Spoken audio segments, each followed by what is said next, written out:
Hello, everyone. My name is Jasmine Bolding, and this is my final documentary on what I've learned, what I've taken from, what I've gained from Black feminism, my Black feminism course. For starters, I think that the biggest thing for me in Black feminism was actually learning that there was a Black feminism. And, not to sound ignorant, but just from my experience in my class versus my experience on learning feminism as a general ideology, as a general construct when I was in middle school and high school, I think that you are taught that feminism is one thing, that it is intersectional, that feminism crosses all racial lines as it pertains to women. And even though that would be the essence, right, of feminism, and that essence of feminism would be accepted, and that is what we've seen happen as we transition into, the early 20th and 21st century. I think that the misconception is that the foundation of feminism was made applicable to everybody, when in fact it was not. And I think that that was what sparked the need for Black feminism, and what still sparks the need for the education of Black feminism to not just Black women, but people of color.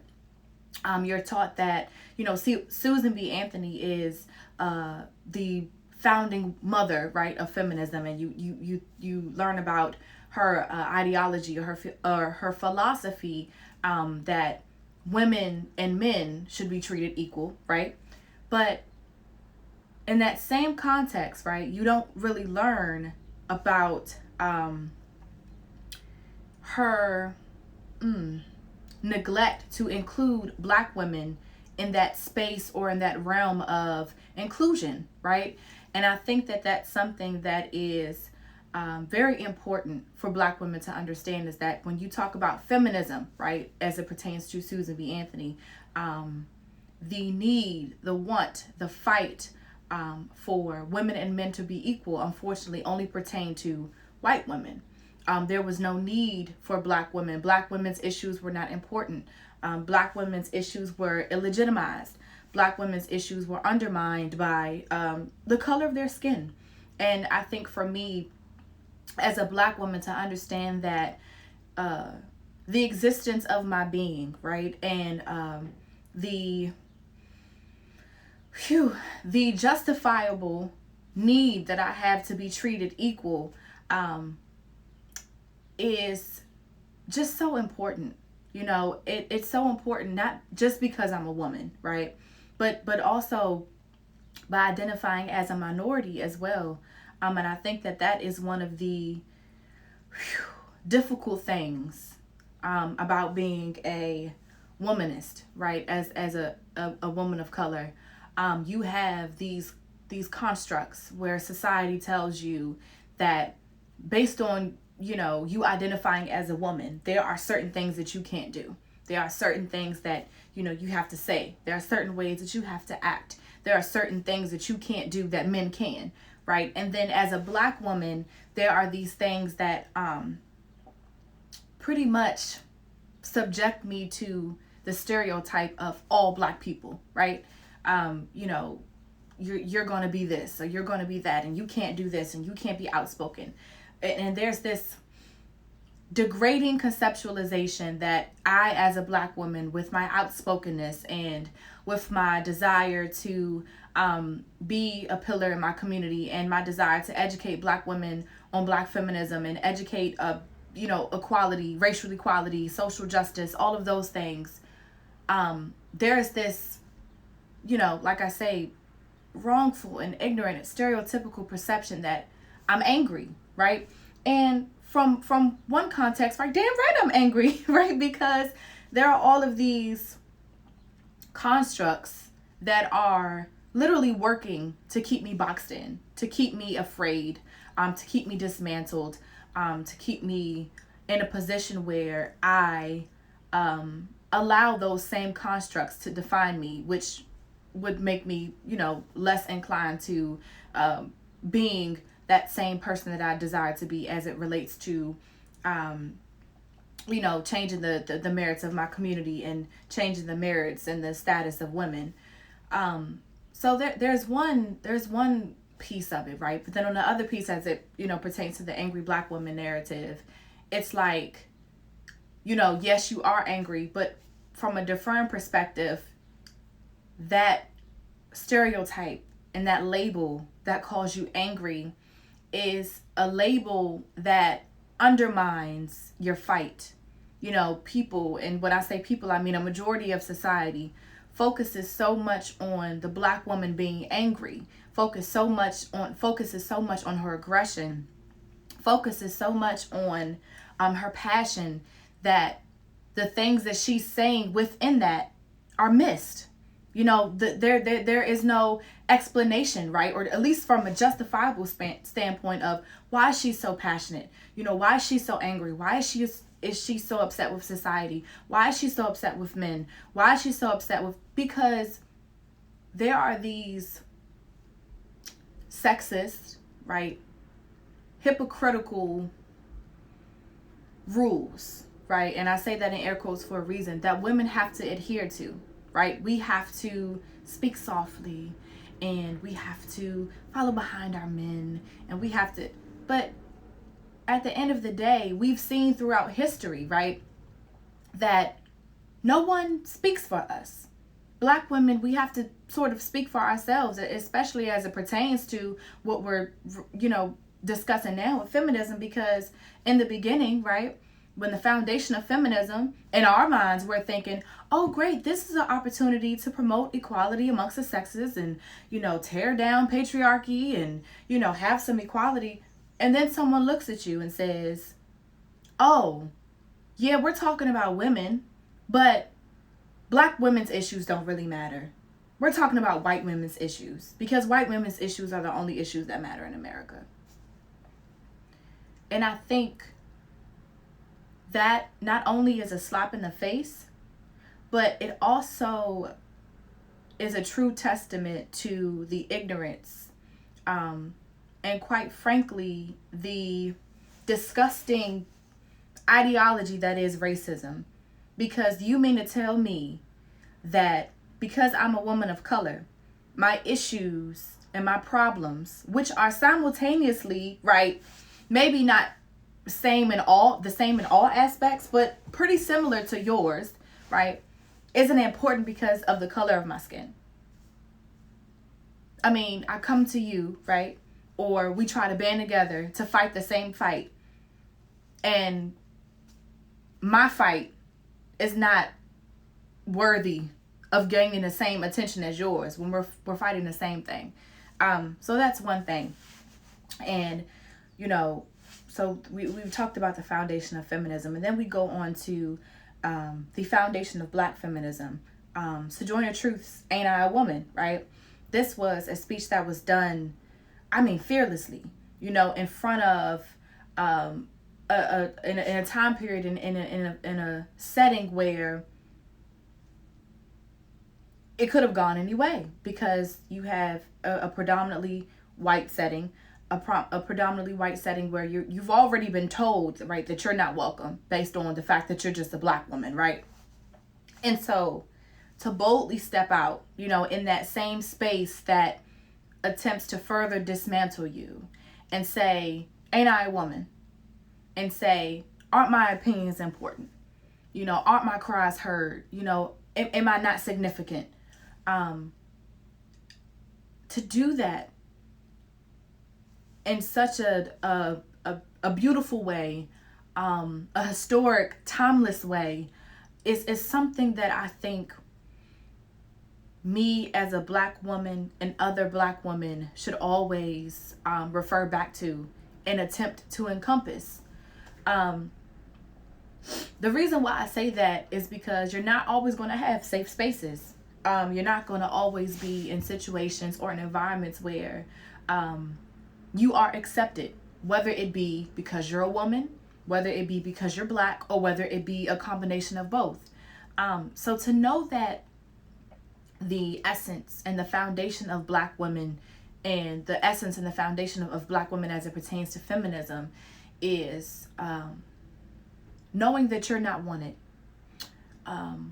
knowing that you are not significant, right? At least in the eyes of society, right?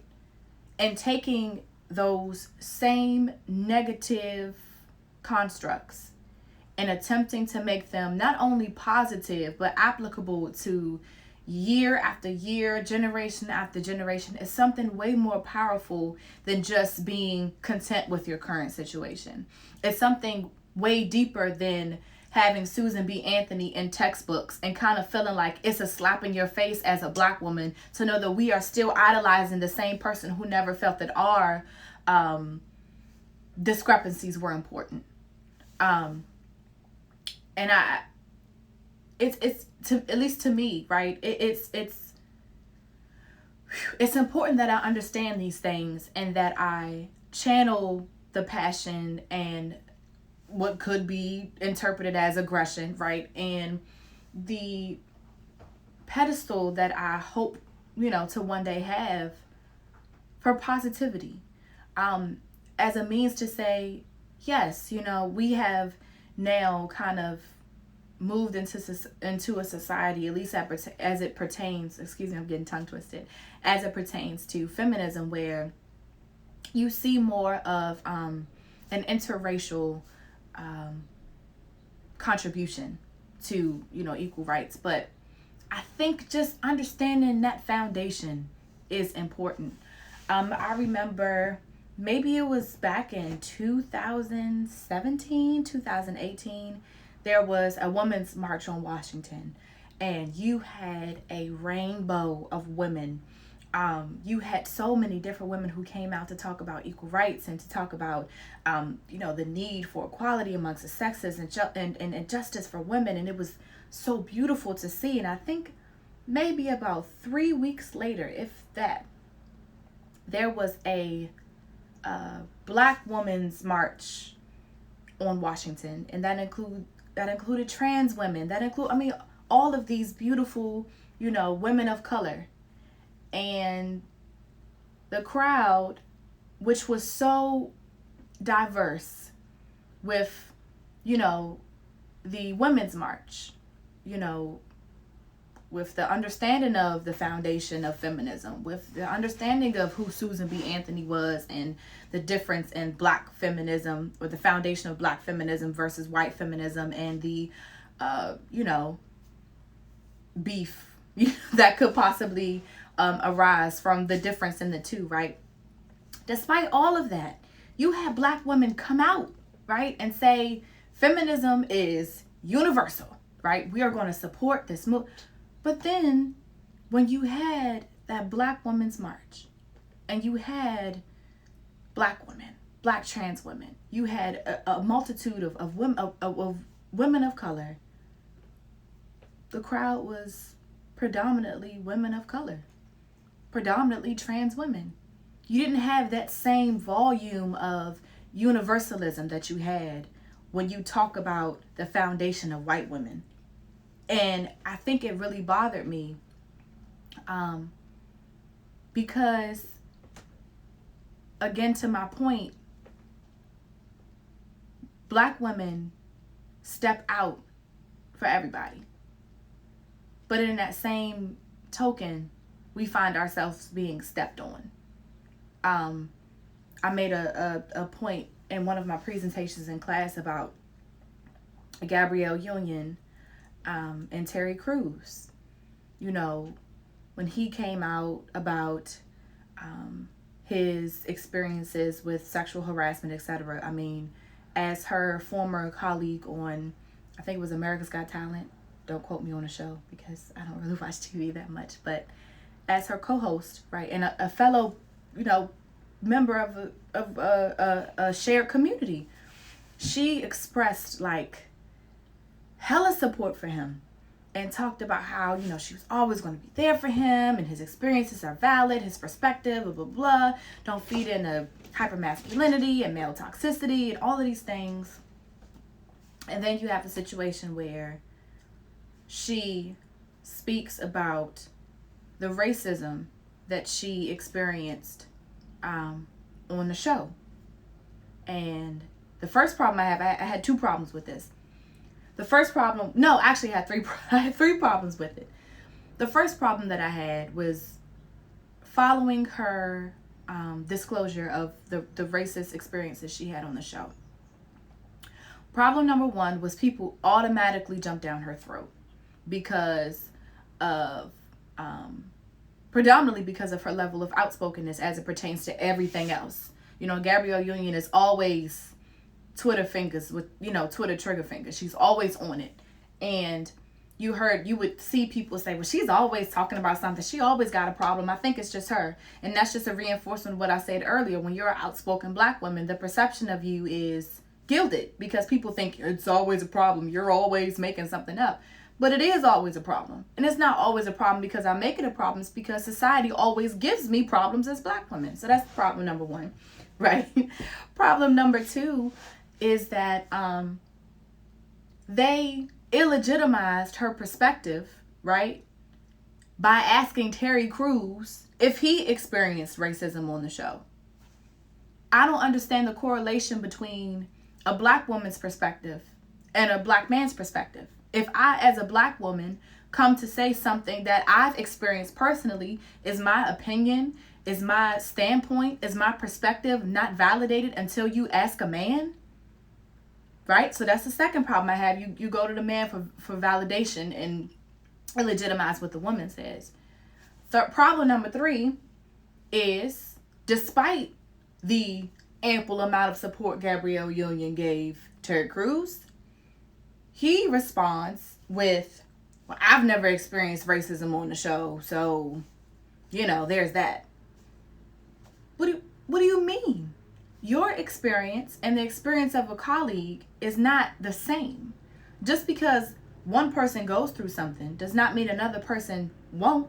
And just because you haven't gone through does not mean that you have to automatically dismantle her perspective because it doesn't align with yours. And that, to me, was a reinforcement. My cat was a reinforcement.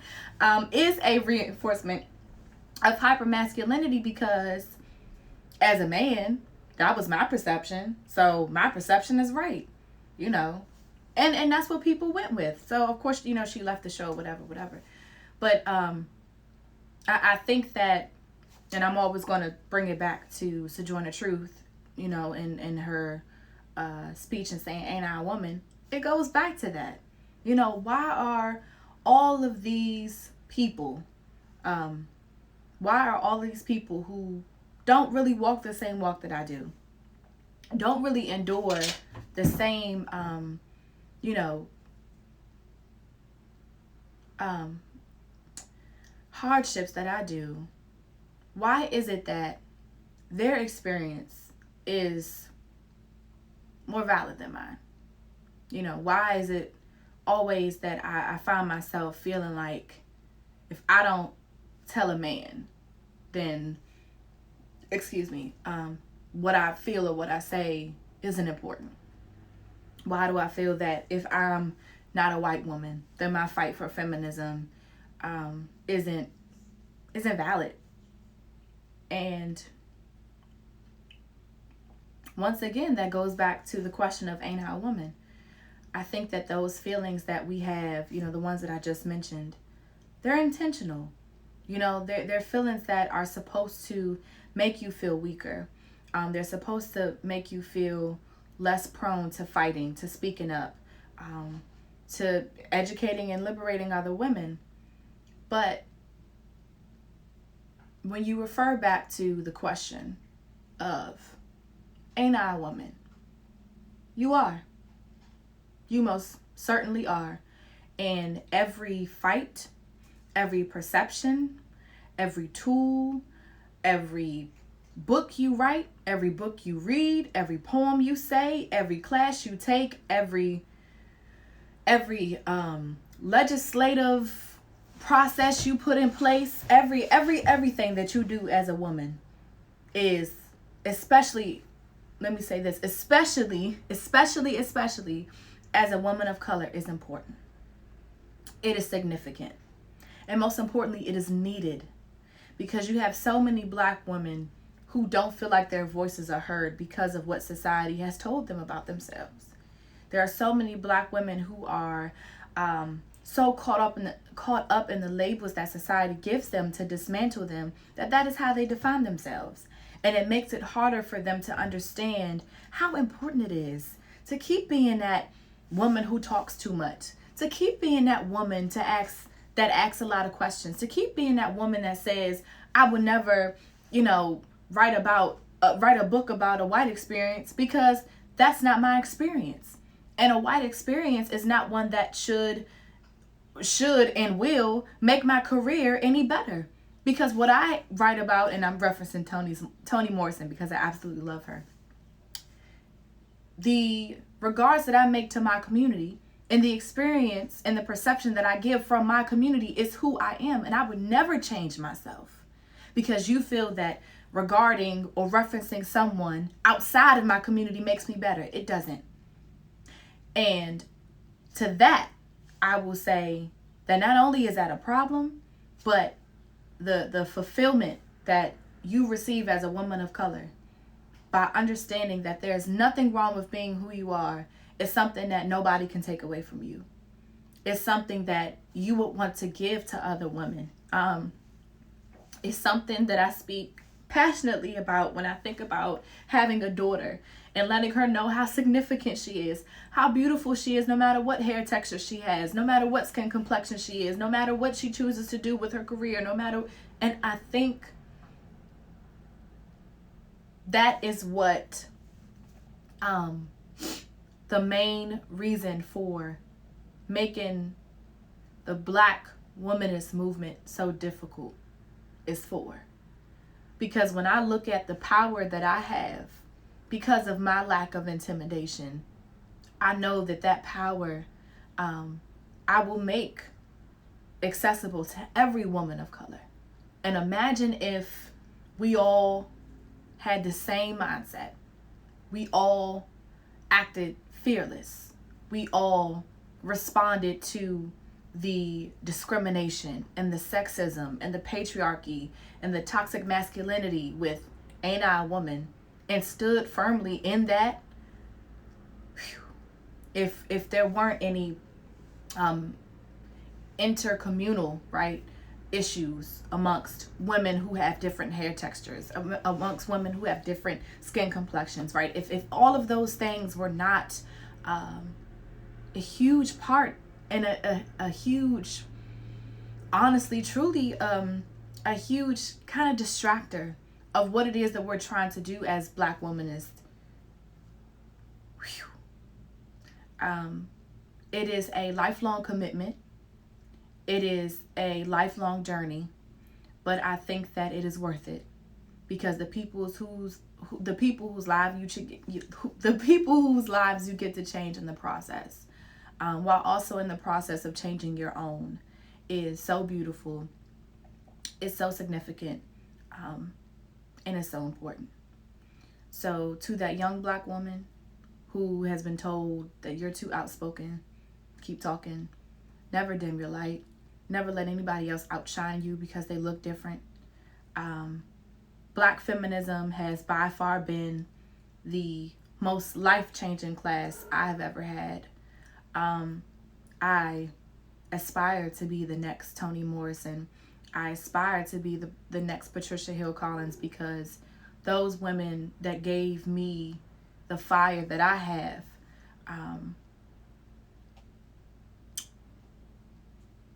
they are the movers and shakers.